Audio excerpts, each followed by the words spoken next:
Before I begin, I want to give a quick disclaimer. If you hear any squeaking or running around, that's my dog playing with his toys in the background, so I apologize in advance. FC Cincinnati's 2020 MLS season is finally and mercifully over. After what could be considered a bigger disappointment than 2019, how did SCC respond to the COVID crisis that struck Major League Soccer as well as sports around the world, and were they able to better themselves from 2019 into 2020? Let's take a look.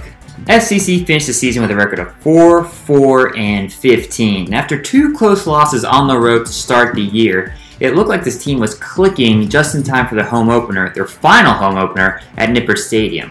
Unfortunately, that game was canceled due to the pandemic, and the MLS season was put on hold. When the season resumed with the MLS is Back tournament in Orlando, this team got smacked bad in their first game in group play. They took on in-state rival the Columbus Crew in a special edition of the Hell is Real Derby and were blanked 4-0. This is also Jaap Stam's MLS coaching debut for FCC.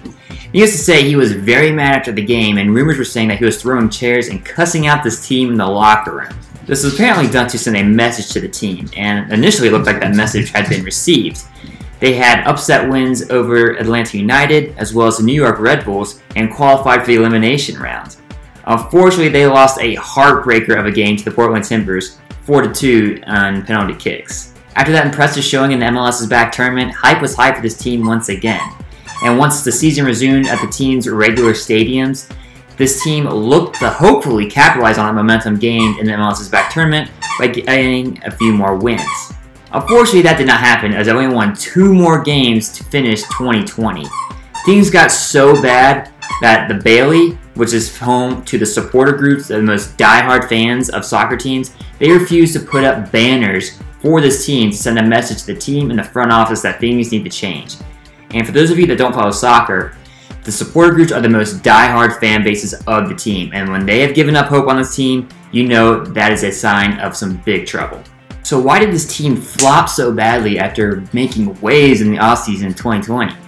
They signed Yuya Kubo and Jurgen Locadia, and these two guys looked the part for some of the season, then other times they looked completely lost out there. Locadia was the most hyped player in FCC history, and he looked good in his first 2 outings against the Union and the Red Bulls, but he was either on or off, and toward the end of the year, he was just shanking shots, missing the goal completely. But you can't blame it all on those 2 guys, as this is a team sport, and the team overall just looked bad. And I don't know where you start. The front office, the head coach, the team, the ownership, I have no idea. We were in uncharted waters at this point for the fans. They dominated USL, and we thought that there may be a bit of a setback in Major League Soccer, but we didn't think it'd be this bad. And it is so bad that fans are beginning to give up on this team, which is sad.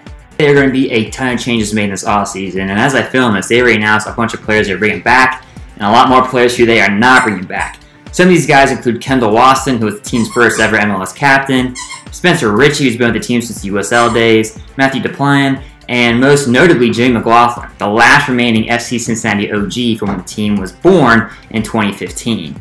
There are only 3 players left from when Nieschamp took over as general manager in 2019. Of the team's 3 designated player spots, Yuya Kubo and Alan Cruz currently occupy 2, but could be bought down with more money.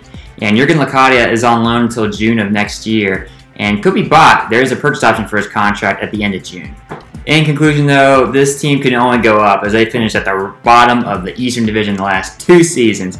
Hopefully year 3 is a charm for FC Cincinnati in Major League Soccer, as this transition has been anything but smooth. Numerous head coaches, a lot of losses, and a fan base that's beginning to crack as this team's success has not translated from United Soccer League into Major League Soccer. Hopefully they can right the ship and just get things turned around in 2021.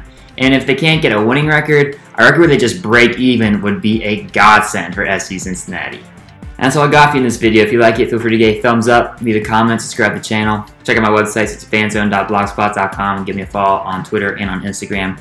Links to both of those are in the description below, and those handles are at Cincy Fan Zone. I'll always be an FC Cincinnati fan. Hopefully they turn around 2021. And for my fellow SCC fans, I'll see you in 2021 at hopefully the new stadium should fans be allowed back in. Let's go FCC.